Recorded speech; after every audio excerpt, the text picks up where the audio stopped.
Welcome to the show, where we discuss the first of Marvel's Netflix miniseries and discern the truth about why this show stands above the rest. The elements of quality storytelling that other shows are blind to. But not this show.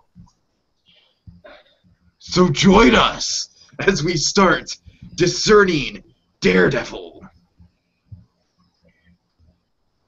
Yeah. Yeah. Did I do it? Was that good? Yeah, so what are we talking I think about? that was all of it. Tonight we are talking about episode 8 of Daredevil, entitled Shadows of the Glass, a.k.a. better known as simply the Wilson Fisk episode. Am I right, gentlemen? Am I right? Is that a good way to refer to it? Sure. All right. So we have BlueDragonfive joining us. How are you, BlueDragonfive? We've taken a long hiatus. Are you ready to dive back into Hell's Kitchen? More than ready. I'm there ready. already. Oh, yeah. Oh, dear God. We've gone through Christmas hell and back, and now we're ready to go again. All right. And joining us for the first time on Discerning Daredevil is Space Mountain.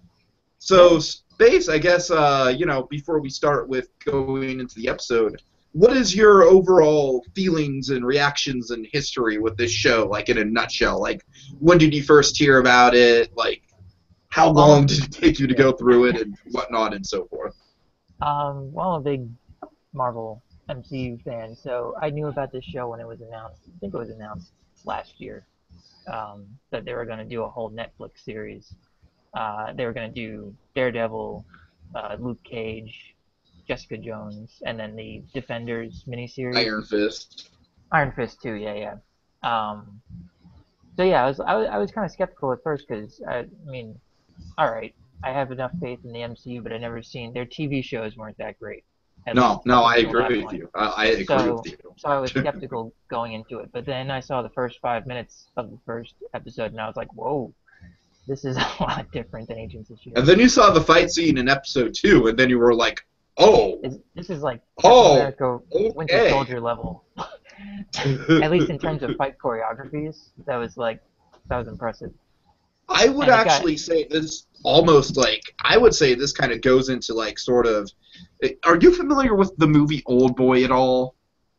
Not really. The martial arts. There's a scene in, I keep telling BlueDragonfive about this scene. I hate to tread on old territory, but there's a scene in Old Boy that I keep coming back to that reminds me of this show, where it's this one guy who's fighting against like 10 or so other guys, like at least a dozen other guys, and it's just him versus 12 guys, and the whole thing is just one shot, and it's a hallway, and it's beautiful, and it's like 3 minutes of just all-out, like, sheer brawling Hong Kong, like, kung fu choreography. It's awesome. And that's what episode 2 reminded me. But anyways, awesome show all around. How long did it take you? 2 days. 2 days? Okay. To me, it was kind of something I was like, okay, I want to savor this. You know what I mean? It was kind of like a fine wine for me, like the eel drink that we have over here. It was like, all right, like, for example, after I got done with this particular episode, I kind of sat on this series for 2 weeks because I was like, wow.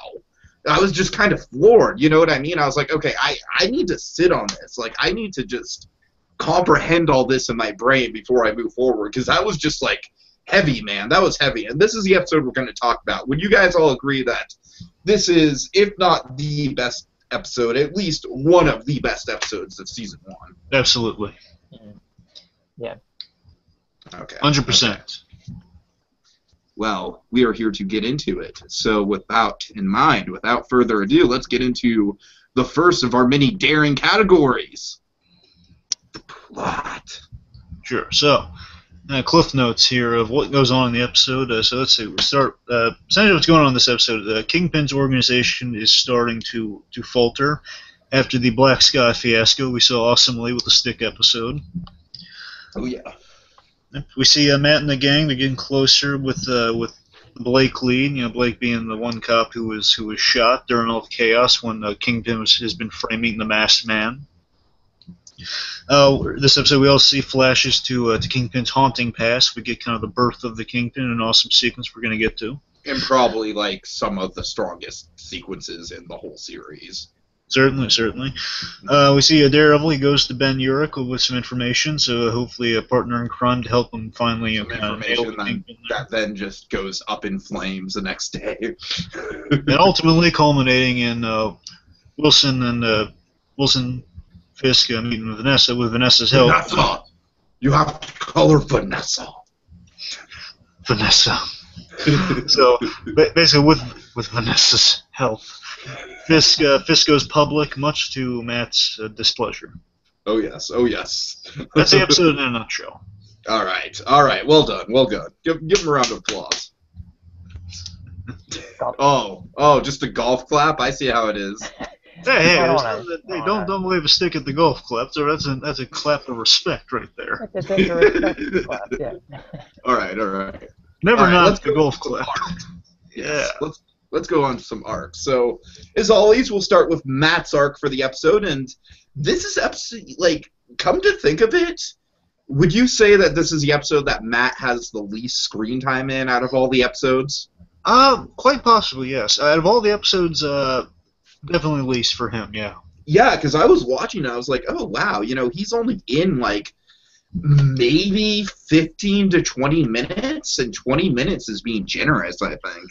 Yeah, before we would kind of go into, like, if you see Daredevil or Matt Murdock predominantly in the episode, they've done that, but we haven't seen an episode where Matt Murdock as a whole, both personas are just kind of really limited in the episode. They are, like, it's kind of like one of those, to me it reminds me of there are these Batman, a lot of times in Batman animated series, there'll be a few, not a lot of times, but there'll be a few times where the villains will predominantly have control of the episode, and Batman will, like, appear, like, close to the third act, or be very sparing in the episode. That's a smart practice. Make sure. I think even in, like, the 10 or so episodes I've seen, I've encountered that at least once.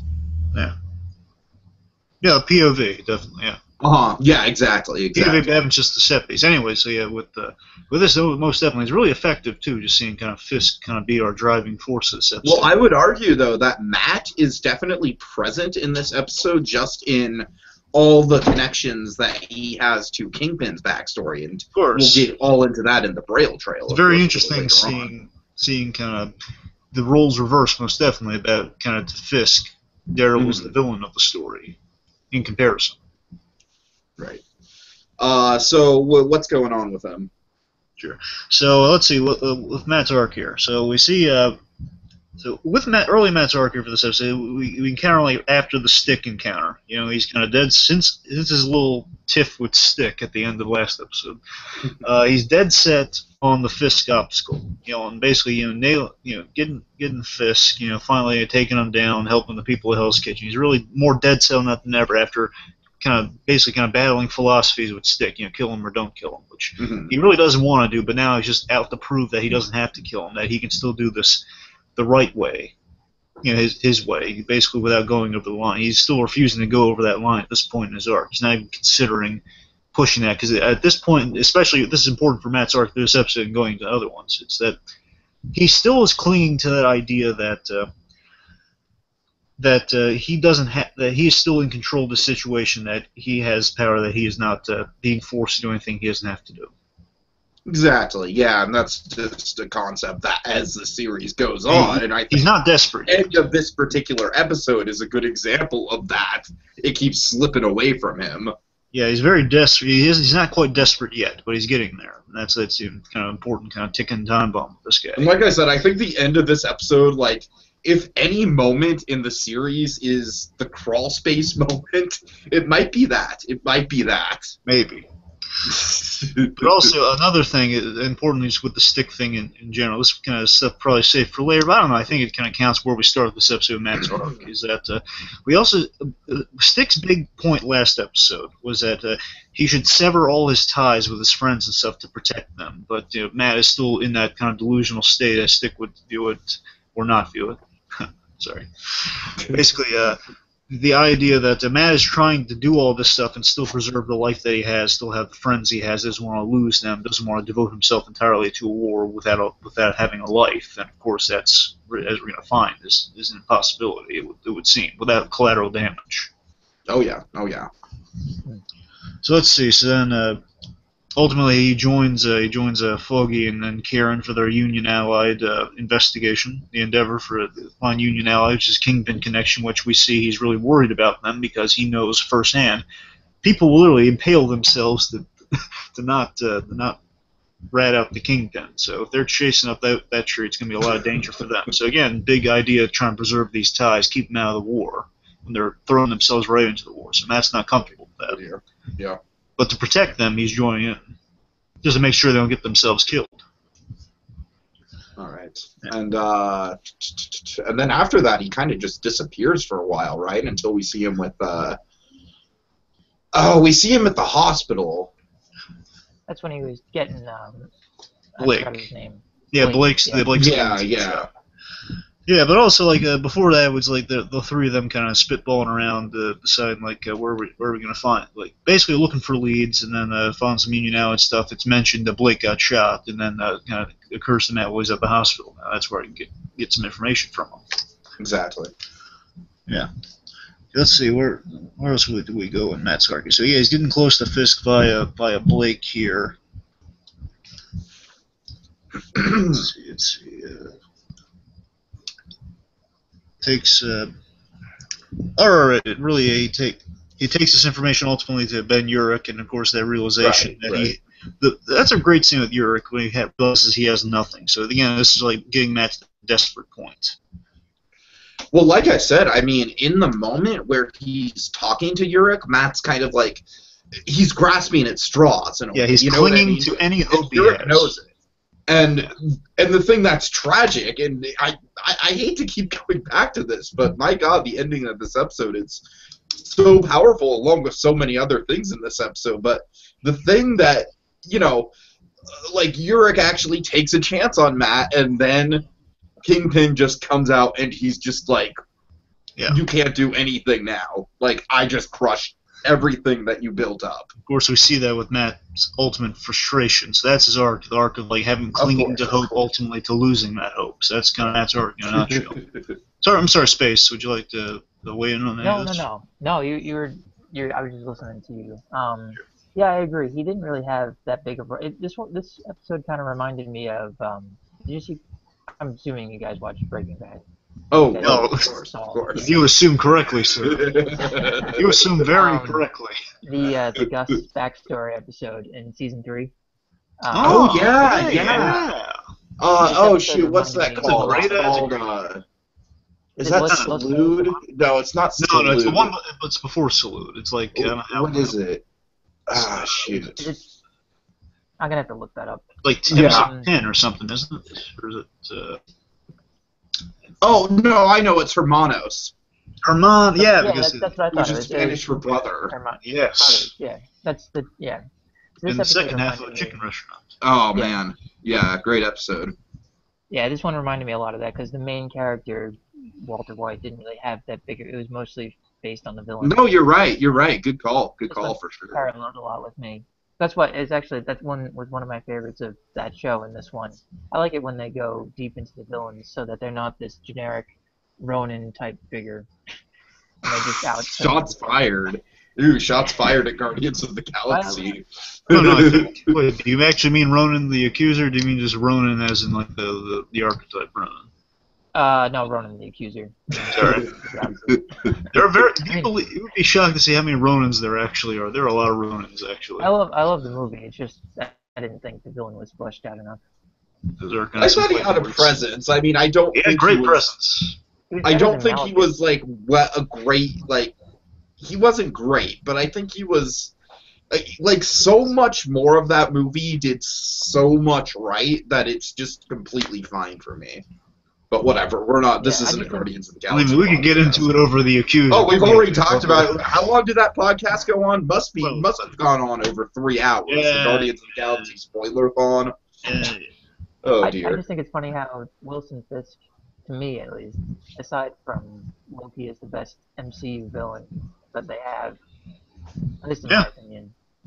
No, I Which think you're is kind of it's kind of funny coming from a TV show when you have all these big budget. Right, right. I mean, I would say that, like, Loki is probably... then Ultron. Ultron Well, too, yeah. yeah, no, I'd even put Ultron a little bit. Like, Just 'cause he's only had Ultron's one movie. good, don't get me wrong. He was a good villain, and I think the people that kind of gave Ultron backlash, I think should blame the marketing more than they should the actual movie. You know what I mean? In terms of the fact that he was more comedic than he came off in the trailers. But that was So awesome. I'm with you. I love Ultron. I'm just saying, like, Loki is kind of like... Loki is almost at this point kind of like the Joker of the Marvel Cinematic Universe. You know what I mean? Yeah. But Wilson Fisk, I'd say, is easily the best, most well-rounded, most complex villain that we have. Yeah, and that's why I like him. Mhm. Okay, so I guess moving on to so the flip Moving side. right along.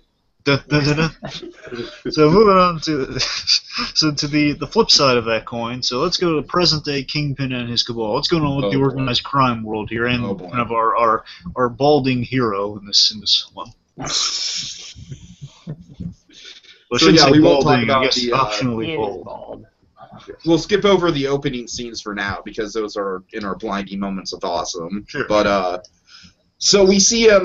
This episode, it's all about him struggling to, like we said, struggling to kind of keep the different divisions together. Yes. So at the beginning, we see him talking with Nobu, and Nobu's just not having any of it. Like, he just thinks this whole thing is just a complete joke. Yes, if I may kind of pull some Yeah, audio go ahead. reference. Display how great the exchange is for this, just emphasizing what the relationship is at this point. I understand your position. You need to understand mine. I don't know He questions the validity of your punishment. I say it's a piece of shit. I'm sorry you feel that way. Nevertheless, my point is valid.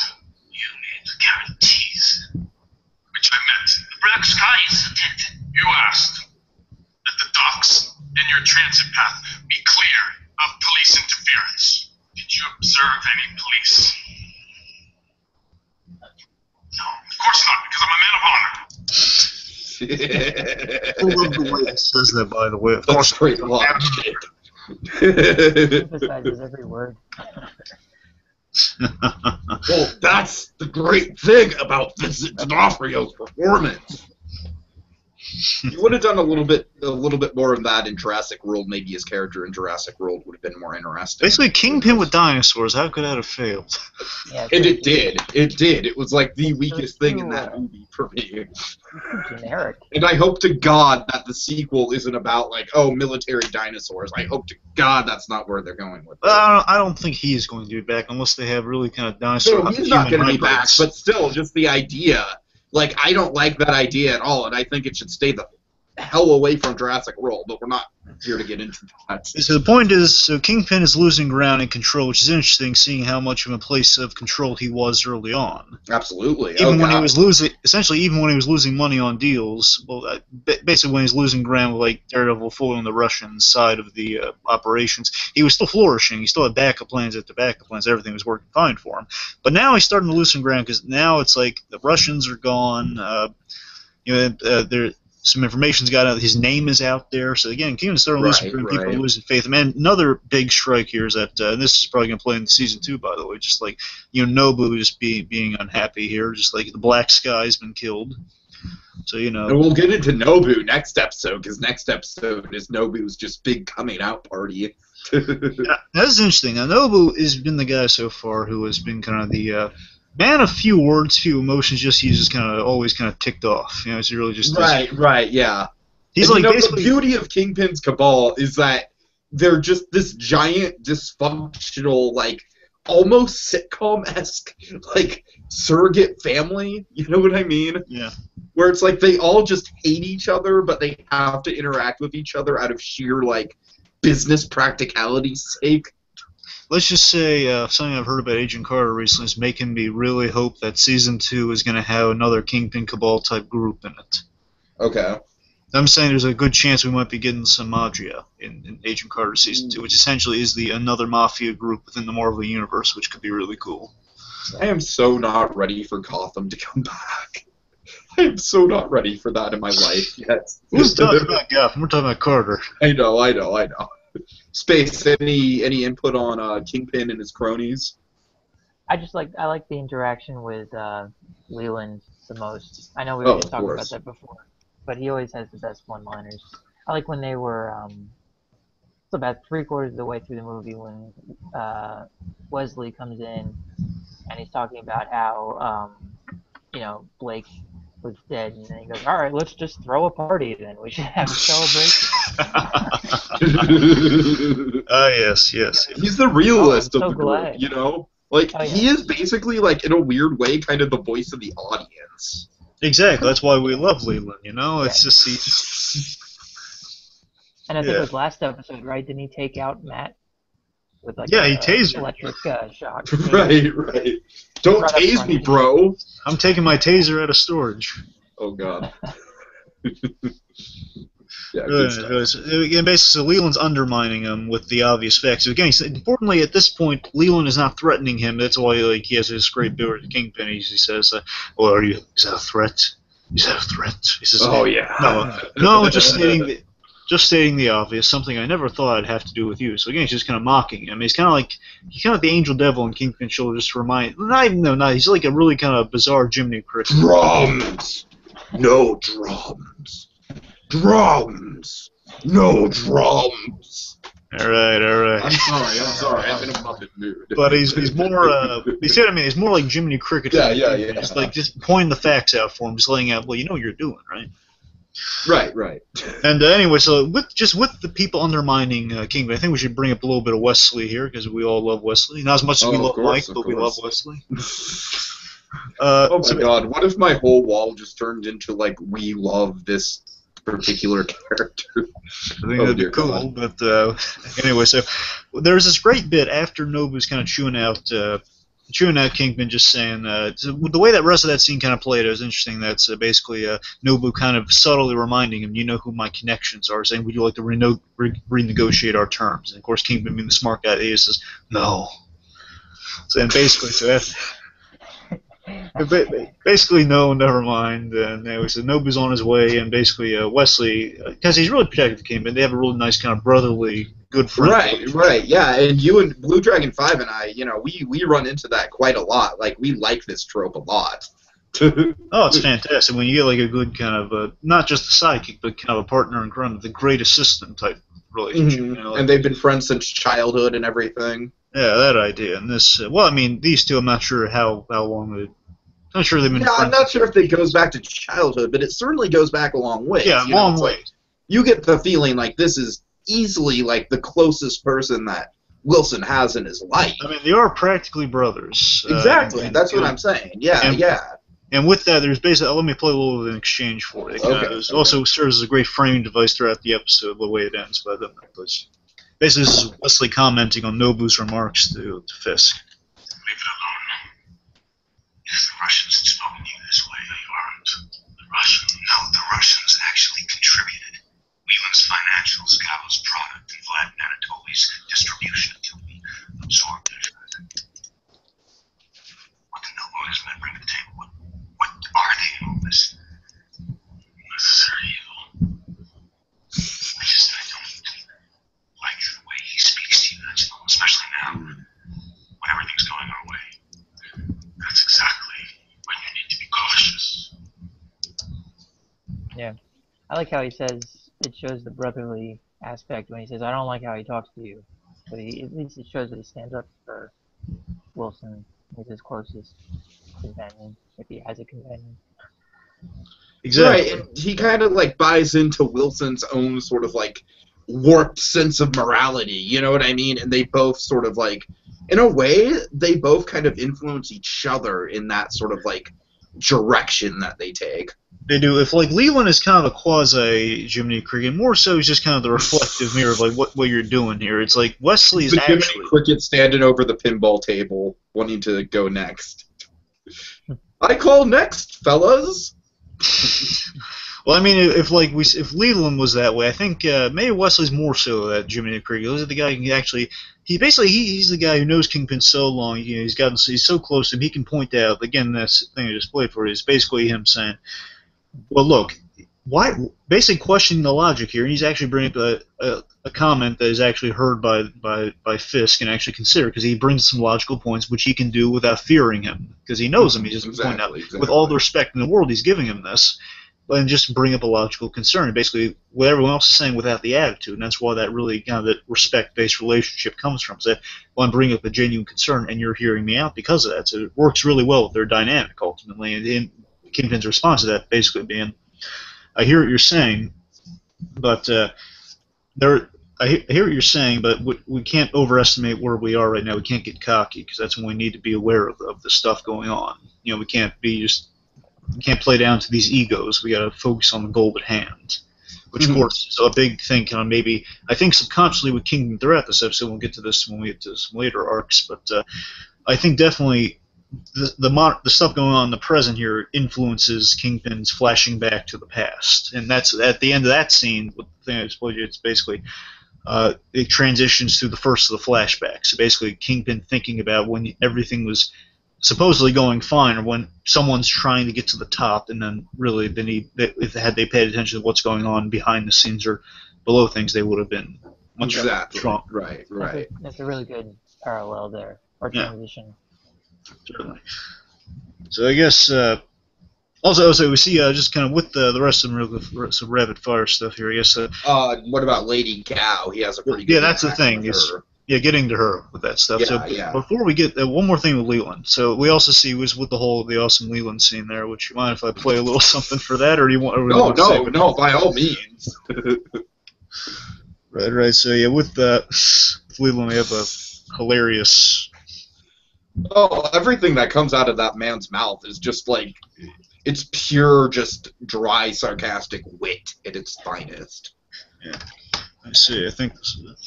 I think he was in 24 too. Yes. Yeah, he was. Hello? Yeah, I'm sorry, go ahead. Yeah, it goes a little something like one of Leland's most awesome lines here. It's taken care of, yes. There was a complication. Well, there's a word out there more. So again, in that scene, we have this great bit where they see they're getting fitted for suits of armor, essentially, basically kind of bulletproof material within their suits, having those made. So again, Kingpin is taking precautions. So basically, it's kind of a difference here. As Matt gets more desperate, Fisk, he's as Fisk basically, Matt is more hopeful. It's kind of that weird kind of counterbalance. So Matt's clinging to hope. Fisk is losing ground, but he's protecting himself from the fall. Right. Matt doesn't have any net at this point. So Matt, if he falters, he's done for, which we see ultimately in this episode. Kingpin, if he's falling, he's making sure he has like some support to fall on here. I mean, it's like really a 1-2 punch for Matt at this point, because like the first punch comes at the end of this episode, and then next episode is like pretty much the closest he comes to physically dying in the season. Yeah. So it's like Kingpin just destroys him on a psychological level and on a physical level in episodes 8 and 9. Sure. And also, something to note with you kind of build into the Gao scene, because that's kind of tie into the Gao thing. I think before that, it's important that in the episode we see definitely kind of with some scenes we're going to talk about a little later on. We see Kingpin essentially kind of with how they kind of really excellently kind of mapped in all the reason for the flashbacks, because it does relate to Kingpin's mental state. Is that Kingpin, certainly. Think about the episode. He's losing sleep, and he has this powerless feeling because he's feeling so powerless. He's losing sleep. He's having, I can assume, maybe more nightmares if he doesn't have nightmares already. Mm-hmm. Just kind of like just more like they're really kind of swirling around his head, because now he's not in that protective. He's not in that protective mindset. Kick him again. Kick him again. It's like he's not in that protective cushioning he's been in before. Now it's like he's out in the world alone. Anything can get him now. And basically, because of all that, it's bringing back old memories, which is taking him off his game, which Gal pays a little visit to make sure. By the way, Gal just basically comes and she's just like, I'm going to troll this asshole. By the way, I love the bit. Full intention. It's such a subtle bit for this Gal scene, but I love how Wesley basically calls him while he's driving there, calls him, say, Gal's on her way. He says, can you be here? I'm on my way now. Just showing he's such in support of the Kingpin. You know, Of course. He knows he's going to need him there. He's going to need the support, whether it's he actually needs him or he just wants someone to be there so he doesn't sweat in front of somebody. And I love how much Gal is built up throughout this season. Like, in a weird way, I almost feel like she's more intimidating than Wilson himself. I will bet you all the money in the world she's going to be an Iron Fist. She has. Oh, I'm sure. Oh my God! Like, she could be a pivotal character if they play their cards right. Yeah. I hope she's kind of the Kingpin At force least in that. within the Defenders universe. Sure. I think she'll show up in Iron Fist. Yeah. It was hinted at kind of at the end, but with the symbol, with the steel serpent symbol. Yeah. Okay. Yeah, so let's talk about Gal a little bit here. So, she comes back with a warning and a demonstration. Well, I love the whole mindfuckery that's going on throughout this scene of Gal and Wilson, and if they can speak English and everything. Yeah.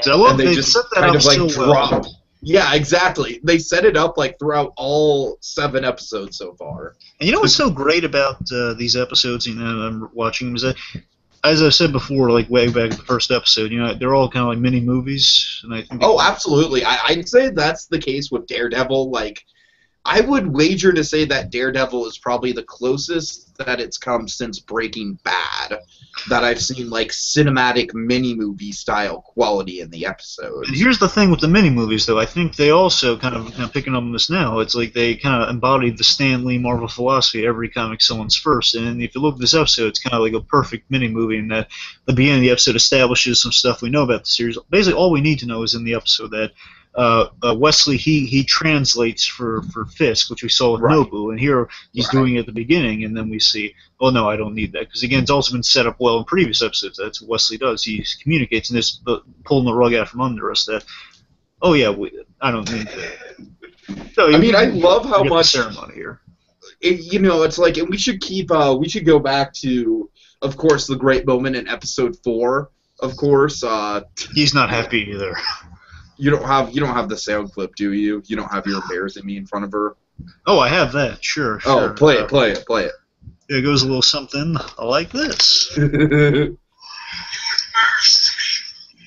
me. Yes. As we've said before in this show, I feel like that moment was kind of like, as an audience, that was really the first time that we were introduced to Wilson Fisk as a villain. And so after that, moving forward, we're just like, oh my God, this guy could do anything. Like, he could just snap and kill you at any moment, but at the same time, he's got this awkward social demeanor, and he tries to keep calm. And, yeah. It's kind of like the Hulk. In a way. Yeah. It kind of reminds me of Gus Fring. At least in the way that with Gus Fring, with the box cutter, that was the moment where it's like, okay, shit got real with this guy. Wesley, bring me never, a box cutter. He never loses his temper. He just does it with a straight face. Exactly. He does kind of evolve into a man-child, and it's awesome. It's the most intimidating man-child you've ever seen. Because he's literally, like, throwing a temper tantrum over, like, the most minor things. Yes, and of course, it's wonderfully showcased throughout this episode of why he's that way, why he's still that kid. Of course, getting to a moment we're not going to bring up quite here. It's just that later on you're going to see that he's still that kid visually. That's awesome. Indeed. Built to that well. Let's see. So the thing we got here, it's also important to notice like the underlying reasons for this meeting. She's just saying like out of you showed me great courtesy, speaking my native tongue, but also you bring me the tea and everything, and you're always respectful to me. And I'm not here for tea, Wilson. Yeah, the show of respect is that it's her. She says it's a show of respect, but really it's also a demonstration that hey, I know your games. I can read you like that. So if you step the line, I'm gonna destroy you. Yeah, it's like he's just like, oh, Gal, I bought you this tea, and I knew you would like it. Yes. And I'm hoping that that'll solve our differences. And then she's just like, hey, shut your mouth, Wilson. Then there's that terrifying moment of, you know how I found this place? I shouldn't have been able to find this place, your little castle here. Mhm. Pretty much saying, well, you basically, how could I have found this place? You're pointing out, well, your security is, you're losing your touch. And of course, this is very stressful to the Kingpin. The minute she leaves, and again, she can hobble pretty fast for an old lady.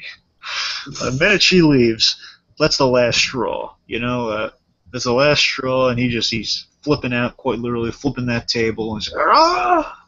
And this is like, I can see the whole parallel that you're talking about, space and moments like that for sure. Oh, yeah. Smash. Yeah. Vanessa, come And to me. yeah.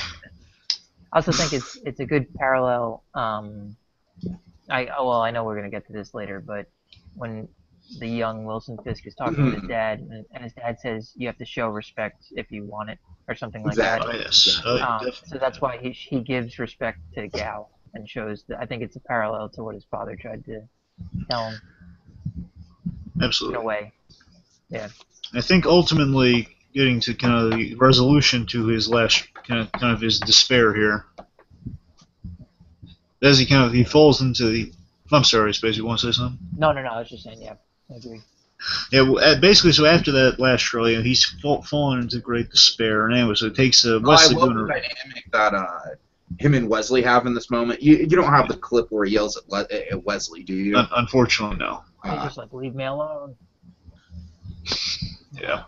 One of the rare times he ever gives an unkind word to Wesley. Yeah, He was really yeah. upset, and then of course, I love this. Wesley has the trump card because he knows this guy. Like, what does he need? Right. I know what you need. I brought the girl for King Kong. I brought King Kong the girl. Pretty much, yeah. That's essentially the situation. Essentially, so then basically Vanessa her importance in this episode. She has great importance in this episode. It's amazing how she is as important Karen Page within the organization when you think about it. Right. It's like she has like maybe 5 minutes of screen time in the episode, but she Very key. almost like influences things more than any other like cog in the machine at this point. She Ultimately. influences the next like 5 episodes basically. No, Exactly. it's It's crazy. big time. It's crazy. Even when she's barely in them too. I mean, she just in the episode just impacts the whole series. Yeah. So Vanessa, It's she like just the Yoko Ono of Daredevil. Just her presence just fucks everything in up. a good way though. In a good Yeah. way. So basically, She's not Barbara. She's like anti-Barbara. Yes. Basically, Vanessa, she rekindles, ultimately after she kind of gets some answers out of him, gets some awesome flashbacks. We see Vanessa, ultimately, she rekindles Fisk's drive and motivates him, not to lose hope or give in to fear. Important. I love that kind of parallel, being given to fear, which is what Daredevil bases all his strength on, the fear of criminals. Exactly. Man without fear. Man without fear. Yeah.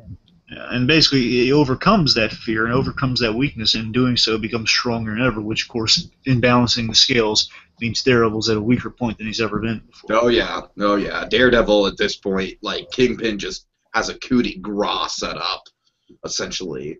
And he doesn't even really fully know the extent of what Matt's plans are or anything like that.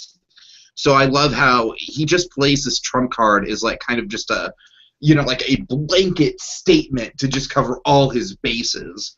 It almost kind of reminds me of the confession video from season 6 of Breaking Bad.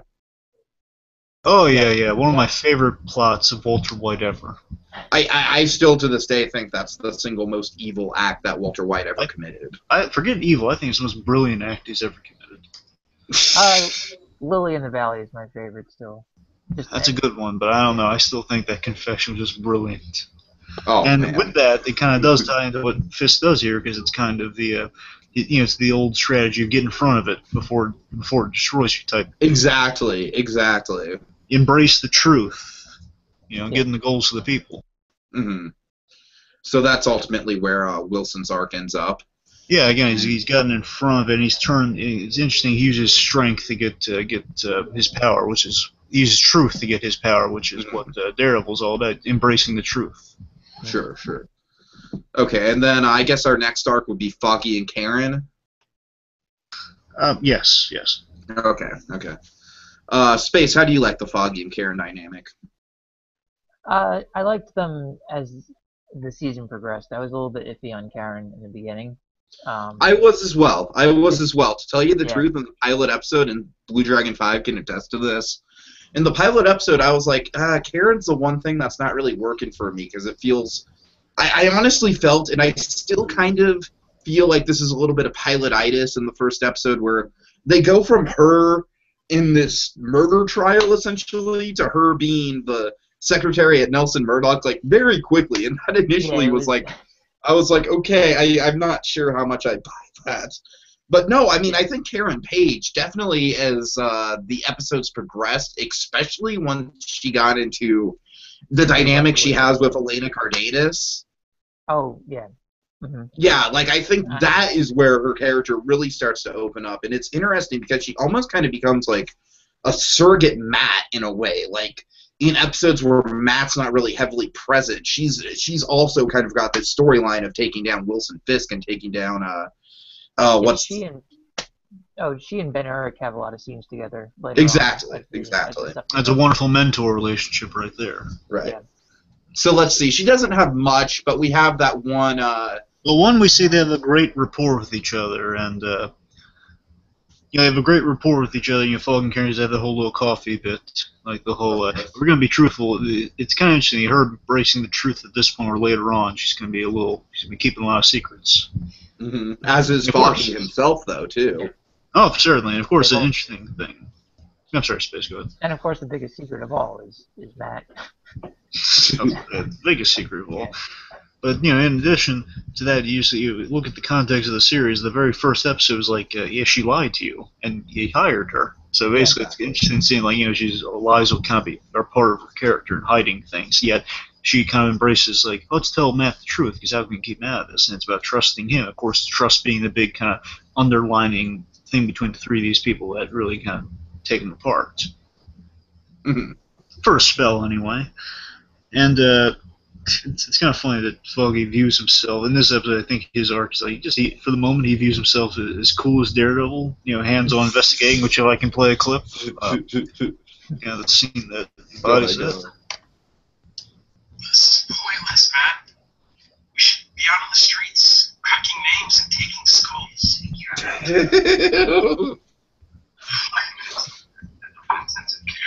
Hey, I handled myself pretty damn skippy against Baldy and his tattooed gorilla. Tell him, Kay. I'm Kay now? Trying something now. Kay, that's right, I forgot about that. Yeah, very funny. I just picture Foggy like all in Deadpool mode, just literally like ripping skulls out of people's heads, and it being very brutal and R-rated and awesome. I just want to see Deadpool do that. You just mentioned Deadpool. I'm touching myself tonight. Okay. Anyway, so that's kind of where their arcs are at right now. It's kind of neat seeing Foggy with an ego, and I love seeing kind of Matt just kind of poke a hole in the bubble here, just saying, well, it'd be intensive care in 5 minutes if you tried that. Right, exactly, yeah. Matt's all about kind of like using the law, using what they know about the law, kind of like Jimmy McGilling it, you know what I mean? Yeah. Like taking the law and putting it into their own hands, but doing it within the parameters of the legal system to begin with. And the important thing with Karen through this is that Karen's drive is what's fueling this whole cause. She's not giving up, despite Matt kind of trying to discourage her here. She's, full steam ahead. Exactly. Because Foggy's just there to support everyone, because we love Foggy Nelson. Not as much as we love Mike, but we love Foggy Nelson. All right, and then we just have Urich, right? And then after not just Urich, we have Urich. I know. Okay, so Urich. Ben Urich. So not much, but he's definitely got a pivotal role here in terms of... Does he have any scenes before his encounter with Matt? I don't think he does, right? I think it's just that we have that all... I think we just have that cool scene in the rain. Okay. So yeah, he's got that scene with Matt where Matt's essentially just, wanting him to write the article about Wilson Fisk and everything like that, exposing Fisk. The only thing we have hinting of what he's been doing the whole episode is that basically he's getting crap assignments. It's why he's chasing. Right. That might have been like the only thing if we got anything else with him is they mentioned like he's getting crap assignments so they keep distracting him. So ultimately it's a distraction for him. We're going to find out a few episodes from now. But I mean, I think it's just a key ingredient to this episode in that he represents the hope that is just crumbled at the end. Oh yeah, I mean, he gets a big lead with Daredevil, then he's infusing a lot of it. It's neat. Exactly. It's kind of interesting when you think about it. He is kind of, again, we've obviously made the comparison. He's the Jim Gordon to Daredevil, definitely. That's what the character's always been kind of intended to be. But in addition to that, he's kind of also kind of how Wesley. He's kind of like Wesley for Daredevil in a way. Wesley. Yeah, no. Vaguely, in terms of like how he's the conscience, kind of outlining like the logic here, outlining what he's doing, saying, well, here's what you're doing, here's your mistakes you're making right now. Mm-hmm, Saying, basically, you provide me all this gold information here, but there's no way to prove it. You're a vigilante. You beat the answers out of these people. It's your word versus theirs, and of course, their words aren't encumbered by a mask. Right. A lot of logic he's throwing at him here. So it's kind of like we're with Daredevil all the ways. He's getting these clues like, yes, but then ultimately, no! Well, all of your answers, nothing can be used. You've ruined this operation. Well, no, we gotta try it. No, it goes. It's much better than that, I assure you. But essentially, that's what kind of Matt's feeling. It's like the rug's been pulled out from under him. I love the performance by Charlie Cox in this scene too. By the way, it's just without even seeing his eyes, you can just see the performance of like a guy who's been putting all his energy into this, and basically kind of hit by this logic of, well, what you're doing, it won't matter. It's that, well, I'll find someone else, but there's that little kind of the out of breathness he has there, just that I'm so tired looking for leads. I think it communicates that very well. Yeah, and then of course later on when he's when he's writing the article, and man, he's really given it his all in his words. Well, Ben Urich's an excellent writer, Tiki. Oh yeah, and he is just freaking poetic in what he's trying to say.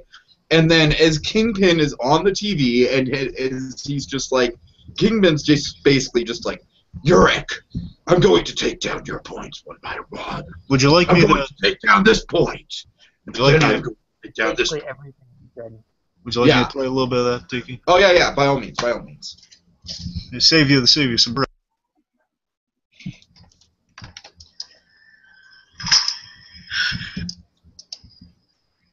There's someone in Hell's Kitchen that doesn't share this belief.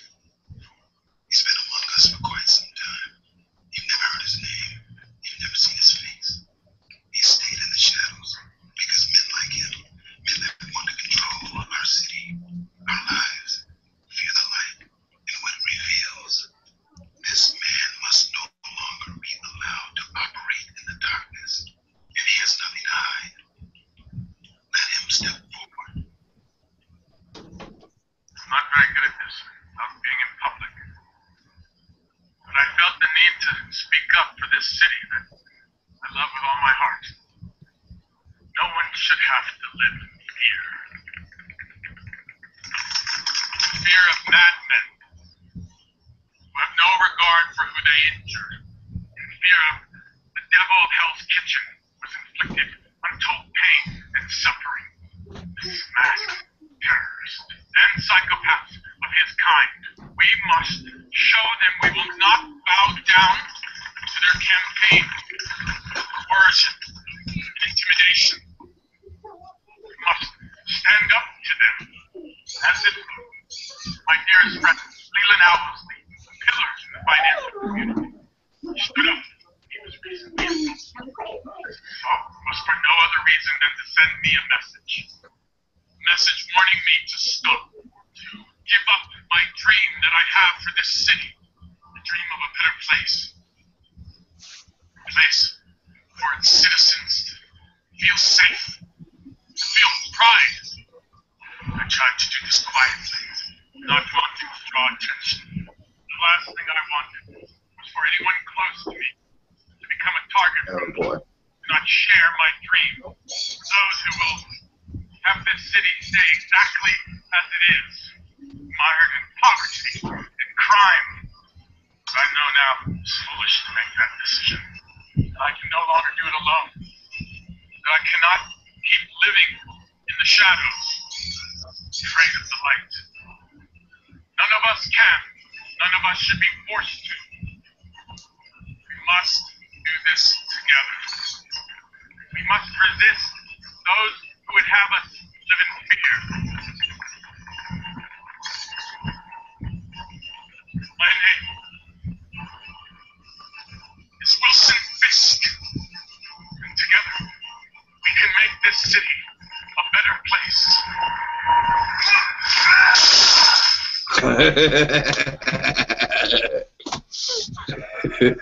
Sorry about that. I know it went on for a while. That's the crescendo everything builds to. You have to keep it No, up. no. I like how Matt just comes in there and. Yeah, so Matt's not happy with that. But ultimately, yeah, so basically, Ben Urich, again, he loses faith in the lead, the gold lead he's gotten, but he goes with it for the greater good. So, I mean, he takes that chance. And before, thankfully, this is a reference to the movie, by the way, when he does this. Because you remember in the Daredevil movie, he wrote out the whole, exposing Matt Murdock's identity. Then he just pushed the backspace button, the delete button, and he got rid of it all. And, and here it's... here it's just kind of great to see kind of Ben Urich, he's balloons deflated, and then of course Matt ultimately losing all hope in that great kind of Kingpin-like outburst. Exactly.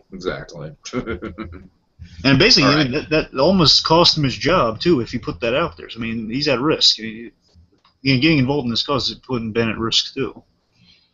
No, you're absolutely right. Yeah, Ben putting that out there at all is definitely putting him at risk. And of course, ultimately, that's what will definitely put him at big risk, kind of dabbling in Of course. Wilson Fisk. Speaking of which, let's go to the last arc here, big old arc. All right. So we start with music. Yes. Oh yes. Yes. I think it's like Taking Care of Business or something like that, isn't it? Something like that. Yeah. It sounds very similar to Taking Care of Business. And let me tell you, do you know what time period? It looks like early 70s or... Yeah, I want to say like early 70s. Age-wise, it's hard to pin this down, because how old do you think D'Onofrio Kingpin is? Oh, jeez. That's the thing. It's like, I think I the don't 70s know. makes the... Do you think there's like a 10-year age difference between him and Daredevil, or is that fair, or the same age? I'd say that's fair. So I like to say that that's in the 70s and Daredevil's brought up in the 80s. That's what I'd like to think. Because, I mean, it seems like very 70s. I want to say it looks really 50s-ish, but it's obviously not the 50s. No, it's not 50s. It's definitely not 50s. I know, definitely. I'm just saying kind of neat of us. I'm saying I love how it's actually interesting, like, in the 70s, there's still a lot of the 50s cars around. You can tell some 50s cars are in the shop. Right. So I'm thinking definitely 70s. That's what I'm thinking. Well, right now there's still some 90s cars around, so it's kind of It's the like same whenever thing. you see Happy Days, that's why they were able to get all the 50s cars, because they were still around in the 70s. Right, exactly. Just clean them up a little, All right. Anyways, yeah, so we see just Wilson Fisk. He starts off as just kind of this innocent kid, loves his mom. He tries to please his cruel father. The kid means well. Yeah. And we see also, his father. It's fascinating with his father here. His father has good intentions, but he's just really screwed up about the way he goes about it. Exactly, and it's very much like we can really get into it with the Braille Trail, how it connects with Matt. Oh, certainly. Of course, there's parallels there, because ultimately still just looking at Fisk Sr. here is just it's Bill Fisk, I think. Mm-hmm. Yeah, Bill Fisk. Bill Fisk here, it's just that he's showing that he's such a complex man that he wants... Work at like 8 o'clock at night. Seriously, what's going on here? I'm sorry. In that he wants great things for the city. He wants great things for his family. All good intentions, but the way he's going about it is like through. You guys still hear that? No. No. Okay. I'm sorry. I just don't want this someone's I don't know, using a saw or something one house down. All right. I'm sorry. Keep going. But you see what I mean? It's kind of the idea he's a complex guy like his father. So Fisk it's kind of like a genetic trait almost. One would say I'm a complicated man. Yeah, exactly. Exactly. It's like good intentions, but paid through crime and just kind of not trusting the people. Mm-hmm. But they want to do great things for the neighborhood and their family. So again, good intentions, just horrible upbringing. Oh yes. Now I kind of like this whole dynamic that they have in terms of, at first he's siding with his dad a little bit just because, he wants to make his dad proud and everything. So, I don't know, I forget what it is, but he's kind of like, yeah, Mom, lighten up, or something like that. Yeah, you know basically, what I mean? it's such a realistic kid thing, and I love this. It's that, kids to impress their fathers is kind of be like, it's like, I don't want to psychoanalyze it too much, but if you want to analyze it a little, it's like, to please, to become a man, become like your father, you want to side with your father, so no matter what the argument is, you side, yeah, Dad's right. That's what you want to do. And that's exactly what he's doing here, even though his father. It's like, I think we've all in our life have done this at least at some point to some degree. Oh my God, yes. We side with the guy in the room who we agree with, and we want to be kind of like that guy to some degree. At least definitely in the moment. I think definitely applies to Fisk. And in that scene, with that dynamic, you see with the relationship to his father is that he develops a lust for power and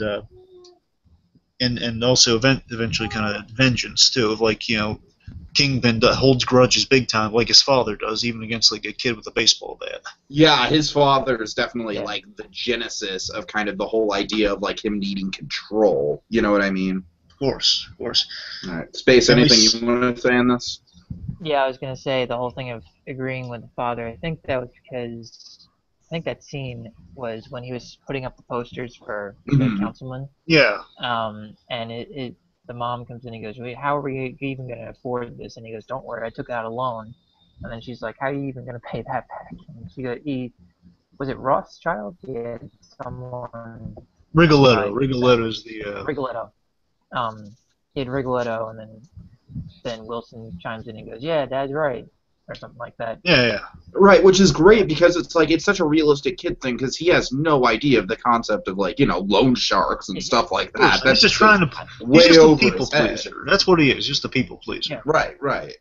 And of course, you definitely see in the childhood where the social anxiety and kind of inadequacy. Oh God, yes. One by just people just making fun of his weight and everything, but also just his father, especially making fun of his weight too, saying you feed him this crap, no wonder he's going to get fatter than he already is. It's a horrible living environment. Not the best upbringing. Yeah. And also, of course, let me just play the most scarring moment of the second most scarring moment of Fisk's childhood. Okay. I mean, it all ties into the same moment, but Let me just play a little bit here. Let me see. I think this is it. Say something funny. Say something funny.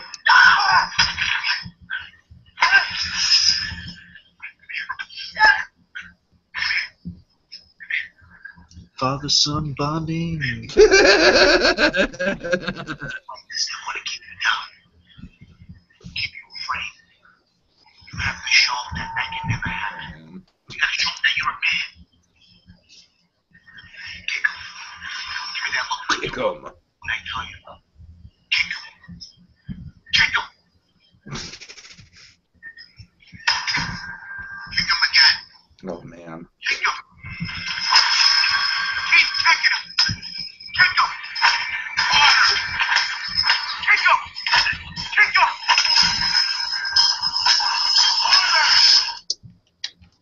I mean, the brilliant thing about that is just the fact that Wilson really didn't want any of these violent tendencies, and he's very much fighting against them, but they're just a part of him because of experiences like that.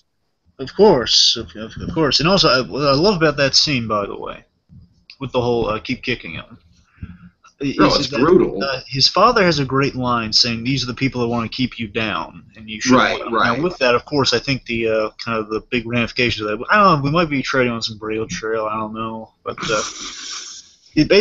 think it definitely harkens to. It thematically connects to how he feels about Daredevil at his core. So whether he admits it or not, he does feel this way about Daredevil. That Daredevil would be like this kid keeping him down, and of course, following his father's words, you can't let people like this keep you down, which is why Fisk is in such a battle with Daredevil. Exactly. Because to him, Daredevil's just a bully trying to keep him down, and following his father's instructions, you got to. In fact, I was going to bring up with Yurik and his, the start of his article, when he's describing a man who's lived in the shadows and everything like that.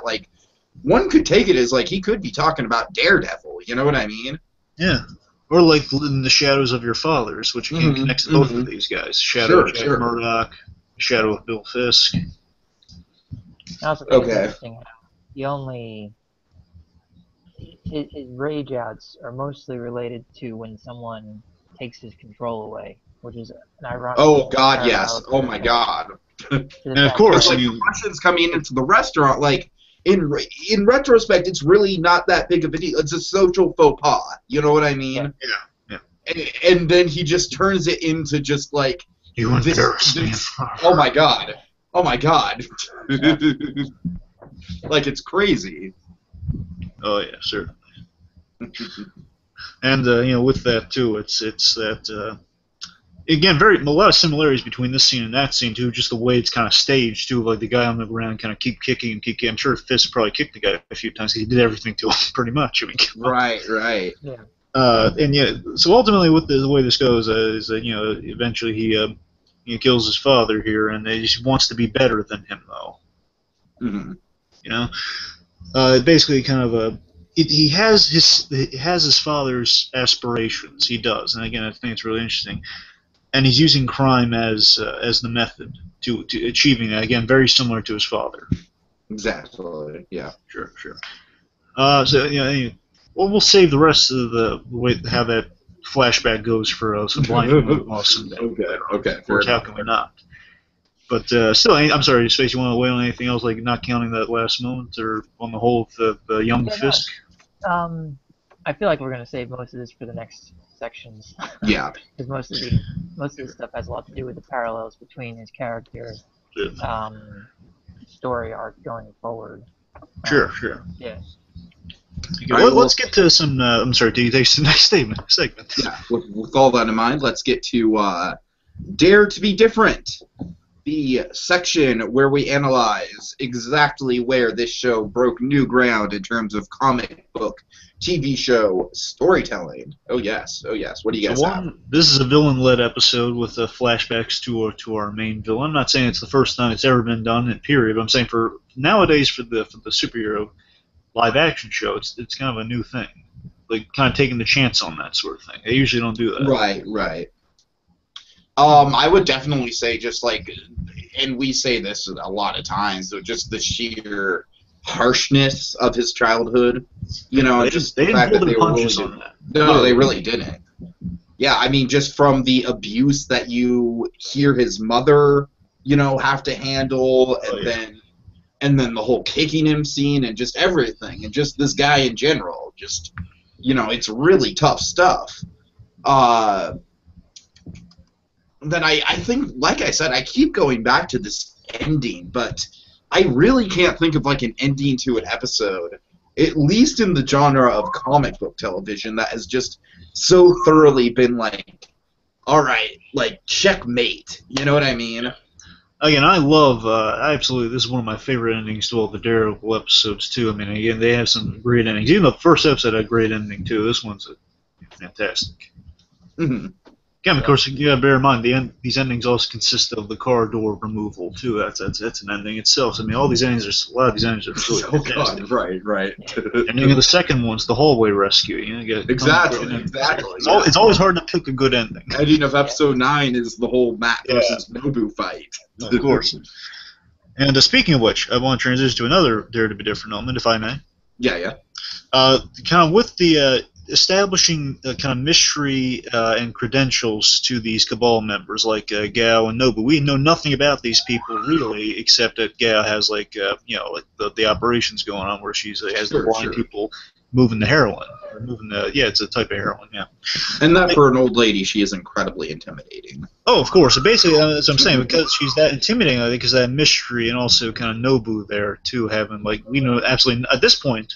We know nothing about Nobu except you don't want to mess with this guy. So again, they're building great mystery. You don't really see that all the time, building such great mystery.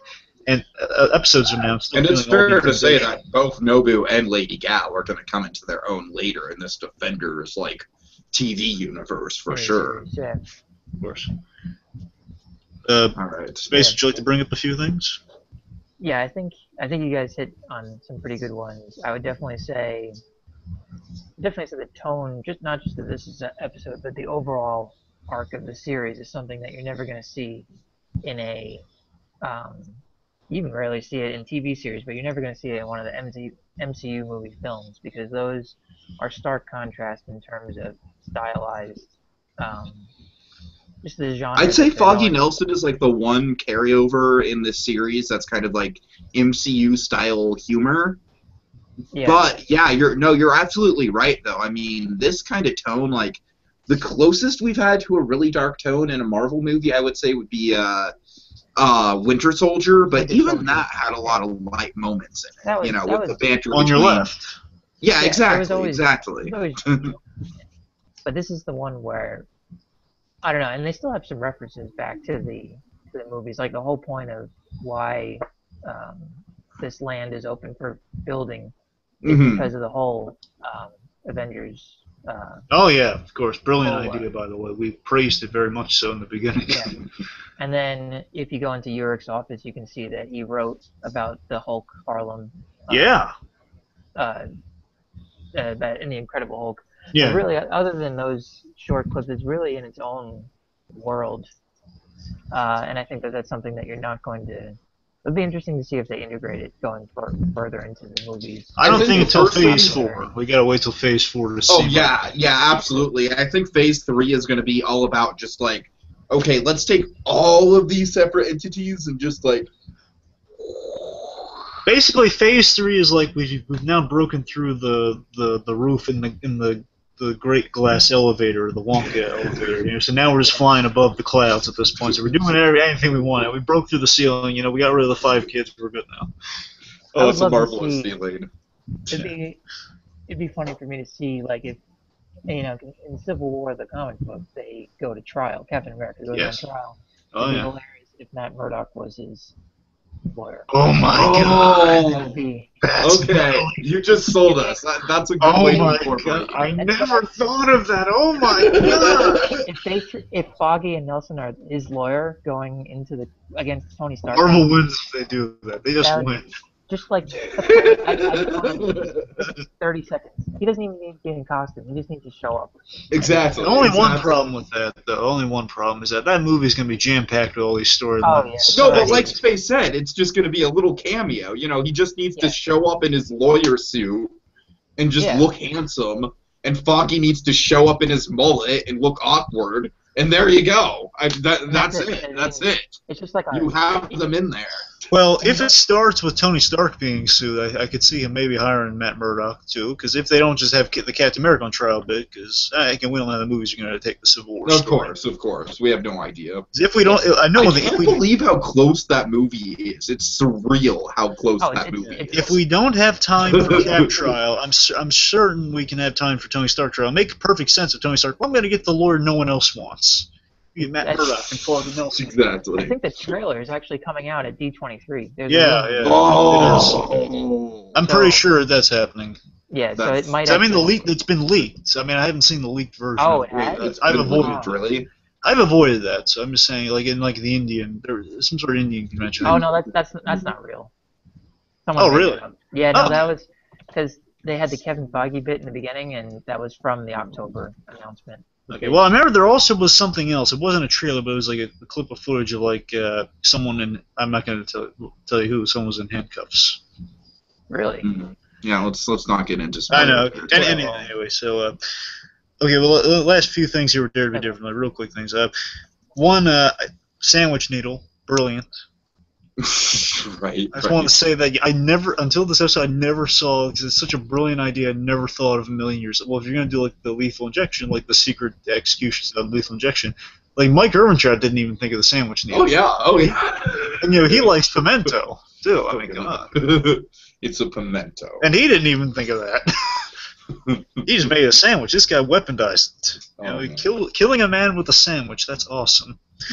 But in addition to that, speaking of just kind of bridging off the needle sandwich, I think there's very convincing corruption in this episode. They kind of address the scenes you really never see in kind of the corrupting, the corruption type stories. And the biggest scene for me, one of the great scenes of the episode, is that when Fisk and Wesley have a really kind of real discussion over the phone of like, well, so he's the information's gotten out there. Blake's in the hospital. We need to kill him. How are we going to do that? Surrounded by cops who aren't on our payroll. Well, well, do we have anyone on the payroll? Yeah, it's his partner, but they've been together since the academy days, so he's probably not going to be an easy sell. He says, well, let me sit down with him. I'll talk to him. And it has a really Right. you never really see that scene of the guy convincing the other guy to be corrupt. You never see that scene. And it happens. We see it just unfold. Exactly. And first of all, I just love that in that we have this kind of this hilarious line too, which is again in a dramatic scene, really dramatic scene. We have this really kind of hilarious line by Wesley. Basically, the setup is like Hoffman. Hoffman's the other guy. Hoffman's like the black cop that is not the one that's been shot. Mm-hmm. So basically, he's he's basically being propositioned by Fisk, just trying to ease the tension by saying, it's unfortunate what happens, and basically saying, well, in response to things not going your way, you shot him. It goes a little something like this. Nice catch. Sorry. Sorry, folks. A little what's about there? You shot him. Damn it, we paid someone else to shoot him. Technically, we paid someone else to shoot him. Wesley coming in with that line is perfect. It's hilarious. But you see, in that conversation, I love one of the best performances. In the Noffer, he's so great in every scene. There's such a subtle performance thing here. It's really, I'm rewatching it today just for this episode, man. I'm just moved by how great it was. It was just, he's sitting across, wonderfully staged things. Wes is like behind Hoffman, like off to the side there. It's just him and Fisk sitting really close together. They're talking. He's just telling him, so, well, I don't know if I can do that. He and I have been partners for so long. He's brothers almost. And then just Fisk looking at him, because Fisk really, you get a sense you get this humanity from Fisk here that he really doesn't want to make him do this, but he has to. And that's the thing with Fisk is like, absolutely. It's kind of like an Ozymandias philosophy of I will kill people, but I don't want to kill people. Yeah, I'll feel every death, but it'll happen. And basically, in this moment, you can see Fisk, in a weird way, it looks like it's either performance or something. He looks like he's almost moved to tears, as the other guys definitely almost moved to tears in the scene. Mm-hmm. It's like him saying, you can't buy those years. So basically, 30 years. Basically, you can't buy all the years I've had with that guy. He says, in round figures, how many years? And then you see Hoffman like almost about to break down in tears. It's really, check it out. Seriously, it's really interesting. And we've done such a good job in this show too of establishing just how desperate living in Hell's Kitchen can be. Yeah. So we must imagine that money would make a hell of a lot of difference in this guy's life. You know what I mean? So as corrupt and as messed up as it is, there are legit reasons for him to go for it. Yeah, and with the desperation, too, you see it on Fisk's face, too. He's in a desperate spot. He is, in his perfect world, he wouldn't have to ask a guy to do something this personal, because basically, Kingpin, I assume, in his mind, he's thinking, what if I had to do this to Wesley? I could never do this. I'm that convinced I gotta do this. Exactly. He could never in a million Exactly. years. But, of course, being realistic, he says, well, it has to be done, so I'll pay him whatever he wants to do this. Right. So you got to really, and it's all the sincerity in the world saying, what's your price, if in round figures, for all of those years? Mm-hmm. Yeah.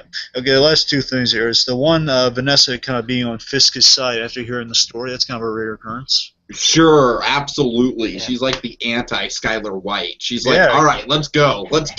She hears the truth. She hears the truth of the scenes in the episode, and she's all on his side, though. That's the great thing about her character. She's non-conventional, which is awesome. Exactly. And last thing, pretty simple. It's just, the villain wins big in the end. I think we've already covered the end quite well. Yeah, that's all. Okay, so blinding moment, then. Not Braille Trail? No, it's blind moment, then Braille Trail. Oh, I'm sorry. It's been a while. All right. It's been a while. Get my sunglasses. All right, so we have now the blinding moment of awesome. Yeah. Oh my god. Oh my god. What's going on here? To your left. Left. No, your other left. Now I'm like just dragging my laptop around with my headphones. Poor laptop. All right. All right, who wants to go first? We have 3 blinding moments of awesome. Of course, this episode is just chock full of them, so it was hard to pick. Why don't you guys go first? I'll save mine for last. All right, Tiki, you go ahead. All right, so my blinding moment of awesome just has to do with something that this episode does on a structural level. So essentially, we start the episode, and we see Wilson Fisk wake up, tossing and turning in his bed. He's obviously had some sort of bad dream. Look at the Rabbit in the Snowstorm painting that I've delicately and completely accurately reproduced for you people right there. Well, you can't tell me he's wrong. And he proceeds to make breakfast. We see him chopping up the chives, cracking the eggs, making an omelet. We see him very quietly eating the omelet at the table. All of this, there's classical music playing. You see him getting dressed in the morning? Yes, and one of my favorite shots where there's just like a whole bunch of like different shaded gray suit jackets. Well, and black. Awesome. And black. And also you see the cufflinks. The cufflinks, of course. And the thing I love, like, first of all, that's just an awesome way to introduce it. It's just the Kingpin and his morning ritual. But I love the way that it comes back. And essentially, like, halfway through the episode, we get this again. Mm-hmm. And it's essentially, like, the same scene in a way. You know what I mean? Very interestingly, Tiki, it's a very pivotal point. So you get it 3 times. So we do. Yeah. There's the beginning with a really important bumper, which we'll get to. Mm-hmm. There's the second one, which is basically he's in the middle of his morning routine, then Gao interrupts him, I believe. That's how it goes. Yeah, exactly. So he doesn't even get to finish the second routine. And it's kind of like I feel like in the second morning routine, he's kind of like lulled himself into a sense of security, and he's just kind of like, he's grasping onto it. The routine is like his vision of normality in a way, and he's just grasping to it. And it just slips out from under him with Gao, of course. Yes. But then at the end, we see him, and it's a much shorter kind of montage. It's basically just a couple quick cuts, quick shots. But we see him making the breakfast, and then we see him eating the omelet in his usual pose at the table, and then who comes up but Vanessa, who lovingly just wraps his arms around him. Well, remember, it's also, she's in bed with him, too, which is... Right, exactly. Yeah, right. But and then, of course, they're picking out the suit together. I love, one thing about the painting, too, I just love that they called back something they referenced earlier on. It says, it's the first thing I see it in the morning and last thing I see at night. Oh, God, yes. Absolutely. The painting, of course, Vanessa's there with them to see that, and that's really nice. And then, of course, as we'll discuss later, we know the full extent of that painting and what it means to him. So, of course, and the two other things in that breakfast... I'm sorry, Tico. Yeah. Well, like I was saying, I just love this from like a narrative and kind of structural point of view. You know what I mean? Oh yeah. Like, I'm a big guy when it comes to structure, and I like how this happens 3 times throughout the course of the episode. Act 1, Act 2, Act 3. It's soothing to me on a screenwriting level. It's so well put together, and each time it happens, first of all, each time it happens, it's just executed in a flawless way, in the way that the camera moves, and it's all in sync with the classical music and everything. And I don't know, it just really goes out of its way to show the state of Wilson's character every time we see it, and it's great. It's awesome.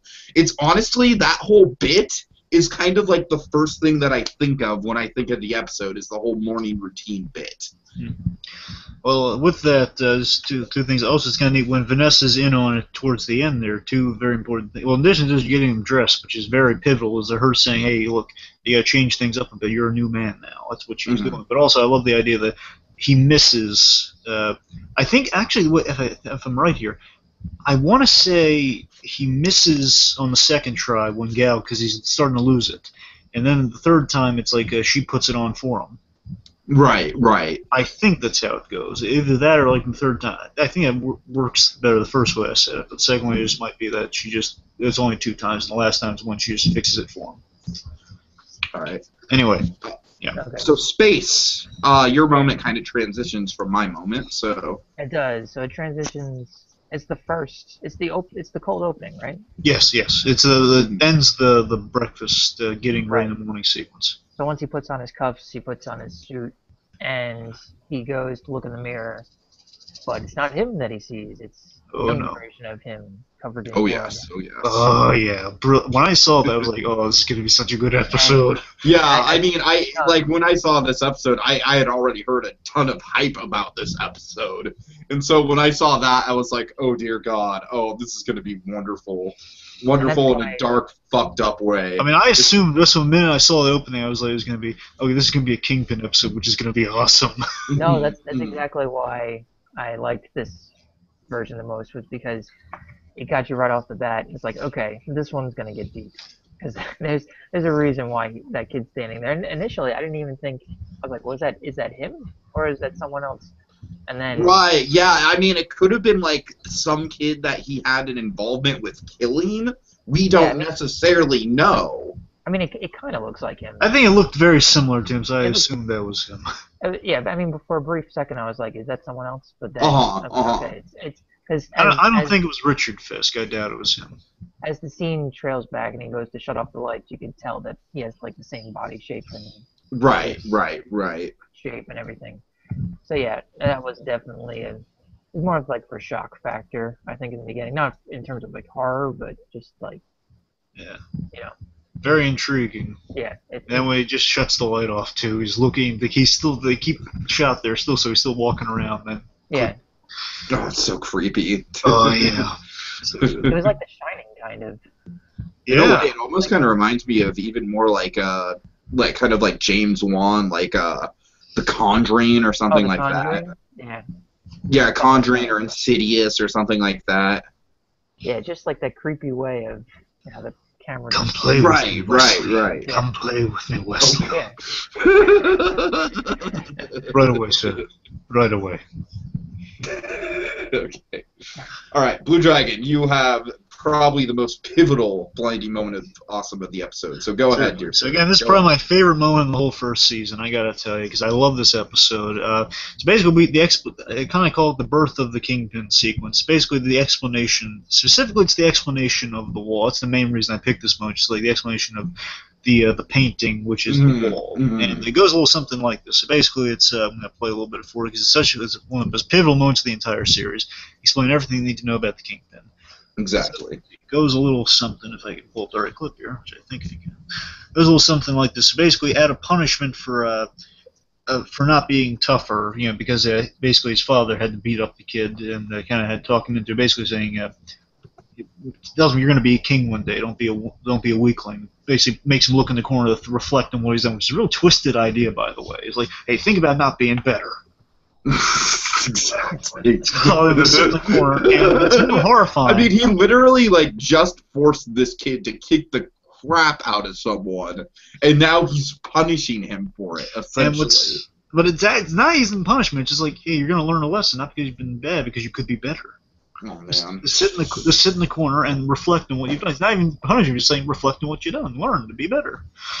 And with that, here's the punishment. It's like then he's just not intentionally. It would be more twisted. He happens to beat his wife in this moment too. And one of the best shots is going to come up. Because I think one of the good things that this episode does is establish how he's kind of a shamed public figure. Yes. Yeah, the idea he's the guy who lost the election. And I feel like, in a way, the whole idea of being a shamed public figure is a close kind of proximity to Jack Murdoch's ultimate storyline, but we'll get to that. And here's how he feels about it. Oh, God. Oh, this is intense, man.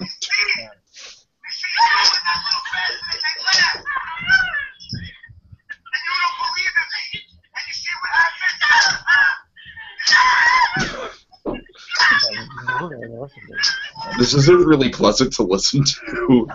Let's give it a minute. There's a sad ending here, don't worry. That's what I thought. Believe this kid gets that shit from you. Oh, I can hear that sound effect. Oh, man. Right into the skull.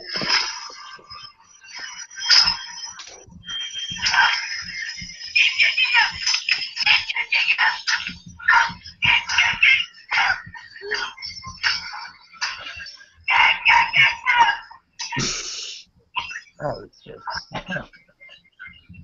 And that was a pleasant bonding moment from the Fisk household. Family bonding moment. There's a Hallmark moment. A Norma Bates style Hallmark moment. I guess you can say he really put the hammer down.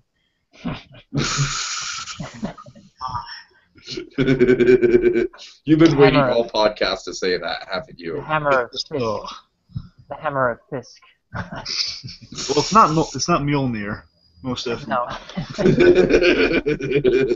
But still, get the saw. That is so scary. Oh, But I know. Oh my god. Again, the big moment I was referring to, in addition, just like that great that kind of pan around shot almost of like her being beaten off to the side there, and then kind of panning to see Wilson just kind of really emotionally upset by his looking at the wall. But here's the best part, and of course it's going to be important later on. Just her consoling her son, and basically the position that is in is like him looking at that wall. Exactly. Yeah, that's like we've been wondering what the hell has been drawing him to this like white painting the whole time, and he finds it's really just kind of been a cliff note of the show up until this point. You know, it's kind of just been like this interesting little piece of symbolism attached to him, but they take this interesting little piece of symbolism and then they make it like almost like the core of his entire character. I think it's the most brilliant idea in this whole first season, that painting, you know. Of course, how it ultimately pays off. It's a three-part payoff. Right, absolutely. The last payoff's going to be even better. I mean, just still the idea that like he found comfort in looking at this painting during such a traumatic, it has a traumatic meaning and also like kind of a comforting meaning to him too. It's like at war with each other, which of course is kind of what the painting's all about to some degree. All right. Okay, so does that cover it? That covers it for me. Again, probably best moment of the whole first season. Very psychologically interesting for the Kingpin. Yeah, I think the clip kind of speaks for itself too. All right, let's go through the Braille Trail. Yeah. Oh yes. All right, so a lot of big similarities here between Matt's upbringing and Wilson's upbringing. Of course, we saw in the first two episodes we had kind of the whole rise and fall of Jack Murdoch's storyline. So we got the rise and fall with Bill Fisk here. Indeed. So like we said, like Jack Murdoch is kind of, I would say, interestingly enough, I'd say Jack Murdoch is kind of like the sort of public figure where he had, would you say he had a bad reputation? Well, he had a reputation. I don't think many people knew that people would probably suspect that he threw fights. But, right, that's what I'm saying. Like, I wonder how much shade there was on him. I think there might be some shame that like this guy loses fights a lot. And obviously, like it's like Jack Murdoch takes it and he uses it as fuel. You know what I mean? Like he uses it in a very kind of almost Rocky type way. Like, gosh darn it, I'm going to beat this system. I'm going to make a better life for my son. And then, of course, Mr. Fisk is like the exact opposite. Mr. Fisk is all wrapped up in his public personification. He doesn't give a shit about his son. Actually, remember, he cares about it. He does care about somebody. He goes about it really craftily. My whole thing about him and the way he treats Wilson is that he's constantly worried about Wilson in terms of like what he does for his public image. Right. And that is just like such a jerk thing to do to a kid, you know, basically. Oh, you're fat and that hurts my campaign and therefore we can't eat, essentially is what he's doing. That's very fair, but you know, at the same time, I think there might be like on some level he does actually care, but he's going about the entirely wrong. I absolutely think on some level, yeah, you're right. He does care. Because something has to inspire him to go into politics. It's not just for the fame. It's fame for the family, though. No, I would say it's more for himself. I would say throughout this whole episode, I would think we got it more for himself, and whereas Jack Murdoch, it was more for Matt. And Jack literally just made this like incredible self-sacrificial move, whereas Wilson, whereas Mr. Fisk to the very end was just a monster. So no, I mean, don't get me wrong, BlueDragonfive. I hear what you're saying in terms of like, I definitely think he was trying to form a bond there, and he was going at it like an asshole, frankly. But it was there, you could see him struggling to connect with Wilson. But I also think like the family, at the very least, at some point at time, that the family had to be a jumping off point of like, I'm going to make. at some point when he was like when he didn't have these idealistic dreams, like I'm going to be the Well, I best mean, let's look at politician. it kind of like from the Walter White lens of, Walter White. He started out, of course, the whole $747,000 thing, Yeah. and then by the end of the series, he's like rolling in like tens of millions of dollars. Huge. Basically, and he the can't stop, I did it. and I that's did it kind for of the my whole point family. is that he can't stop. Basically, I did it for me. I did it for my family. I mean, Exactly. basically, that sort of thing. Like he started out doing it for the family, probably. Then it turned into I did it for me. Right. That's probably where it went for Bill Fisk, but no redeeming factors whatsoever with that. Ultimately. So let's talk about the alcohol scene, because that Oh, I feel yeah. like is a major, like one of the best sort of like Yes. Best parallels parallel. between Matt and Wilson for sure. Yeah. Space, weigh in for us here. Give us some weigh in here. All right. So, are we going to talk about the one where he gives him the beer to try? Well, we're yeah, talking just about? kind of the parallel between Jack giving Matt the beer and then Mr. Fisk giving Wilson the shot of whatever it is. Well, like there was like gave him like a It was just a. So sip. basically, this is when they were doing the campaign posters. Right, and right. He's looking at him, and he goes, "Hey, you want a sip?" And then he looks at his mother. He goes, The "Don't look mother's at like, his he mother." most certainly does not. Yeah, he goes, "Hey, he can answer his own questions." And then, when he takes the beer, he looks at her and goes, "Don't look at her. You make your own decision and then take a big sip."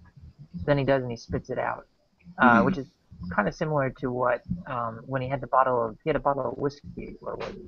I forgot what the exact thing was, but he allowed him to take a swig of it, and he kind of.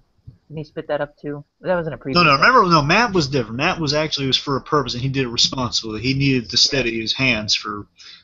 Well, it's like that stinging taste. Like, oh man, this tastes nasty, but it's exactly. It's helping me keep my hands steady. So it was for a practical purpose of like, hey, don't. Yeah. He joked about taking the bottle back for some more, and he said, no, you silly, Weisenheimer, something like that. Oh God. And it was kind of, again, it just shows you responsibly. It's the classic father-son. You're become a man now, son. Have a drink of something for the future.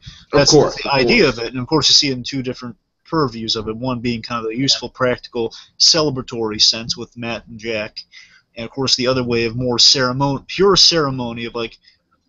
It's like it's a human moment of Bill Fisk, to say the least, of him, again, with good intentions, but through bad, unwise decision-making of like, nah, probably not for your kid right now. Mm-hmm. Yeah. Of like, it's because, Bill Fisk, it's actually after that moment we talked about earlier, it's right after he agrees with them on saying, hey, Mom, don't worry about it. And then he says, hey, have a drink, have just a sip. And then, of course, that unfolds, and just showing. He laughs at his son for not receiving it well. And again, He Jack openly mocks his son. Yes. That's the key difference there. Yeah, he says it's funny. Jack is constantly a supportive father. I mean, okay, just think of how useless, like, if Wilson would have gotten some sort of handicap, like, not even being blind, but let's say, like, he even, like, broke his leg or something like that.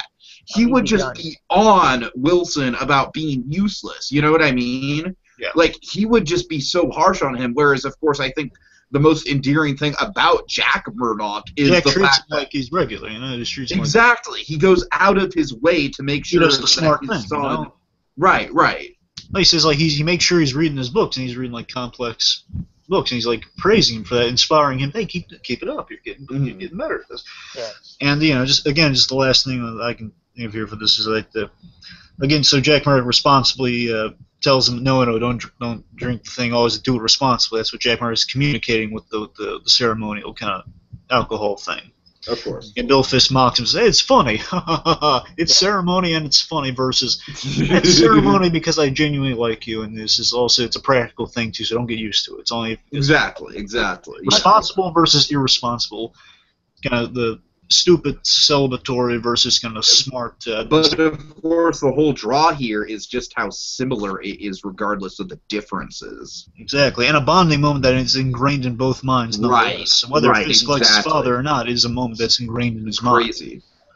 Because remember, it's actually funny. So again, Matt was taking care of his father by doing that, and Fisk is just being belittled and kind of abused by his father while doing that. So Right. So they both associate that memory in very, very different ways. Yeah. Man, like Fisk almost associates that memory as like almost kind of like a justification for what Fisk ultimately does. Yeah. like this man was a monster versus my father. Right. My father was a saint who treated me like a human being. You know. Exactly. I think Exactly. it stunted Fisk's psychological maturity in a way. Oh, absolutely, absolutely. I Okay. definitely think the whole issue with his father, and then just him killing his father, and what that can do to you mentally. You know, this man was a horrible person. The world's better off without this man. We're better off without this man. Sure. That's why we cut him into little pieces. And they did. They did. Yeah, they did. They got the saw. And that's how he gets the cufflinks. It was such a creepy bit of that's. And speaking of ceremony, real quick, the ceremonial thing there with the cufflinks is that they were his father's cufflinks, and that's why he wears them. And he's been saying that to Vanessa early on, saying, "Well, where are the cufflinks going?" "Oh, they were my father's." Of course, the tragedy connected to that. Again, we're in Braille Trail. Might as well bring it up now. Yeah. Go ahead. Is that he's kind of the son becomes the father becomes the son moment of exactly. He gets those cufflinks after his father's passing that he had a great hand in causing, because that's how screwed up things are with the fist. Right. You know. Okay, so I think, really as mentioned earlier, Stick's words are lingering here also, as mentioned, so that's just another thing carrying over. Thematic trust, which again we kind of covered before about telling Matt, letting him in on the venture. Sure. Now, Fisk's father had an interesting line saying, be careful of the quiet ones. They're the ones that always get you. They're the pricks that always get you. Right. And that might connect. I think I'm speculating here. I think that kind of connects to what's going on in Kingpin. It's going to be advice that's going to serve him well, because Leland and Nobu are kind of the quiet ones of the group. Sure. Later on, are going to be pulling some strings behind his back there. Oh yeah. Which big time. In a sense. Yeah, they are now, but I mean, they're about to, in the next few episodes, they're about to pull some really shady stuff. Also, Hoffman has some information that, again, so he's been corrupt, and now he holds he's like the last kind of link to corrupt cops at Sure. hands on, which we're going to see happen. There a big Braille trail here. Here's a huge one that's going to even connect to season 2, from what I hear. Mr. Potter was introduced this episode. Mm-hmm. Yeah, making the suits. Mr. Potter, the gladiator. He's he's the tailor, makes the suits, and also kind of question that the guy's he's half an idiot. It's the other half that I care about. Yeah. I also just kind of the dynamic between Matt and Wilson when they both throw the table. Oh, of course, yeah. I feel like this show is just littered with different examples like that of the two acting very similarly for very different reasons, and yet very almost kind of ethically completely polar opposite, but from the same circles. They both are kids of Hell's Kitchen. Yeah, right. So it's just also, it's really it is the strong point of the show how Wilson and Matt have such a connection to each other. They're kids of the same neighborhood, but just kind of different life experiences that have shaped them for the man they want. And basically, two men with the same mission of saving Hell's Kitchen, but through a completely honest way. And again, Wilson is from adolescence has seen my father, even when he was trying to make a difference, he didn't do it through legitimate means. He was getting money from loan sharks like Rigoletto, and it wasn't. Yeah. And I'm sorry, Space, you were saying? No, I was going to say, that's why I really think the show parallels a lot to Breaking Bad, in the sense that they give a lot of character similarities between the hero and villain. So it kind of grays the line between, they both want the same, well, in Breaking Bad, the similarities between Walter and Gus were kind of similar. Gus would always bring up the whole thing about the family. Mm-hmm. Yeah. So he was all into that, whether or not it was a front or not. That's kind of the brilliant thing about Gus, is we still don't entirely know. I will kill your son, and I will kill your infant daughter. Oh God. Isn't that right, Mr. Potter? But I think the thing you brought up with throwing the computer or tossing the computer aside, and throwing at the table, that was a really good similar.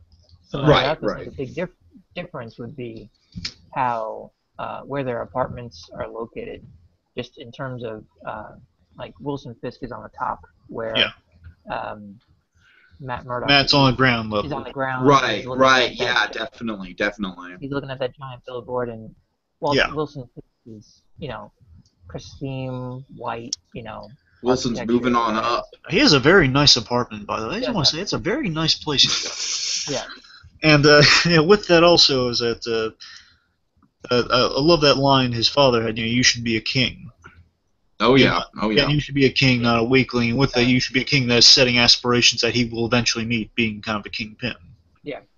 And living as what Gao describes as a king's fortress. Mm-hmm. All right. Is that about it for the Braille Trail? Is there anything else you can think of? Not that I can really. think of.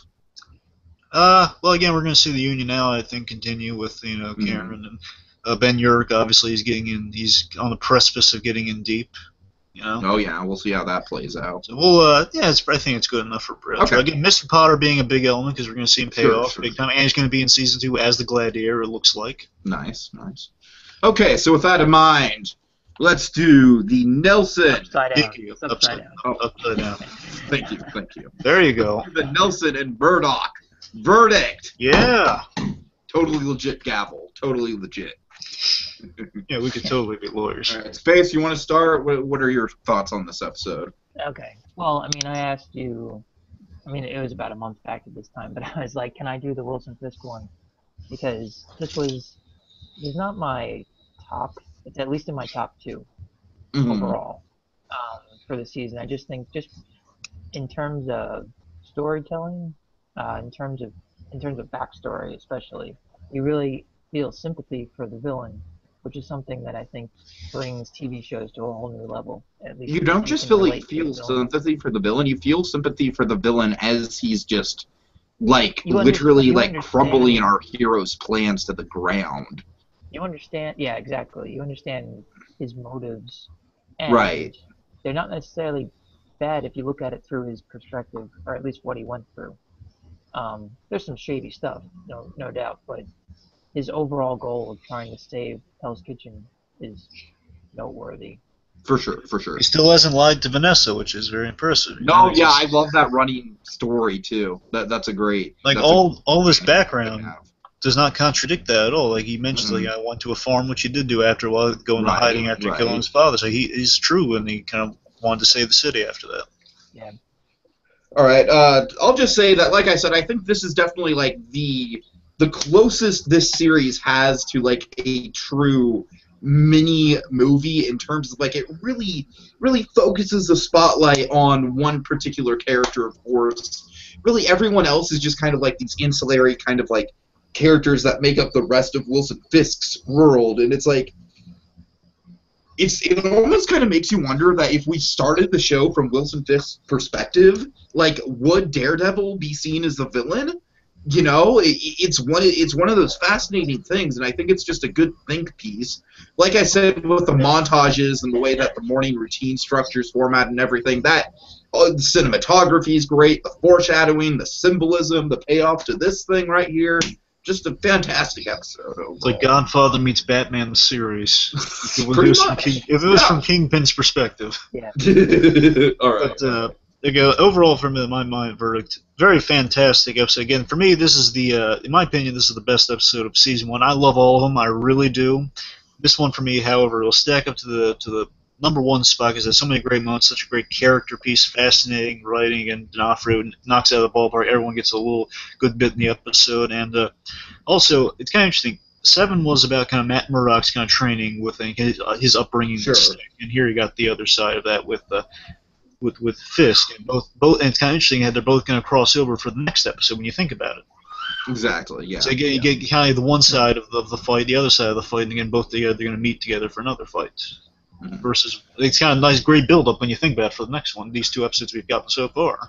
Well, and I mean the whole thing, of course. I mean that's what makes it work so well. Specifically, is a Netflix kind of binge show. This is some next level stuff we've been getting here, folks. Exactly. Is that it just all blends into each other so well. We can only hope we're going to get an episode like this for the Punisher, or another one with we get an season episode 2 like this with the Punisher. Oh my god. It'll be great if we don't get and I really like the Punisher actor too. Yeah, and there's been some set photos. Yeah, John Bernthal. Yeah, John Bernthal. Yeah. And there've been a few set photos, but let's just say again, if they do it he's just he's just there. We don't have an origin on because we all know the origin, but then we get this episode kind of add something to the origin. Exactly. Oh, man. Flashing back throughout it. They do something like that. And everyone knows Frank Castle's origin. Oh, of course. I mean, little variations, but yeah, we know the origin. Sure. Central Park, going for a picnic, bang, bang, bang, sadness, Punisher.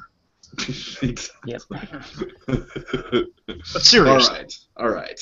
So yeah, fantastic episode all around. Thank you guys for coming on. Space in particular. I know we've taken our sweet time to get around to it, but I'm really glad that it worked out and you were able to come on. Yeah, no problem. You didn't embarrass us in front of her. No, you did. You did great. You did a very nice job. Oh God. Thank you. All right, so I think that's all for now. Until our next daring installment of Discerning Daredevil. Yes. Excelsior! Enough said. Yes. And I had to tell my son, oh, don't come into the city. Shit's going down.